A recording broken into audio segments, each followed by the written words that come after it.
ঢাকা বরিশাল মহাসড়কে বরিশালের গৌরনদী বাস স্ট্যান্ডের দক্ষিণ পাশে মেসার্স আলম মোটরস এর শোরুমের সামনে সাকুরা পরিবহন সড়ক দুর্ঘটনায় আহত 12 জন। বাসটি বরিশাল থেকে ছেড়ে আসা ঢাকাগামী ছিল।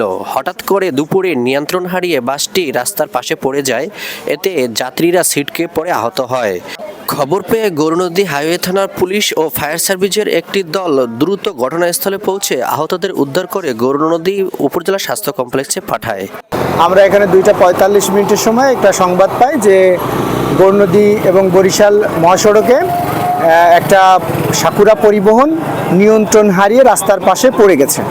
ঘটনার পরপরই আমরা স্পটে আসার পরে এখানে গুরুতর অবস্থায় 3 জন ছিলেন, তাদেরকে হাসপাতালে পাঠানো হয়েছে।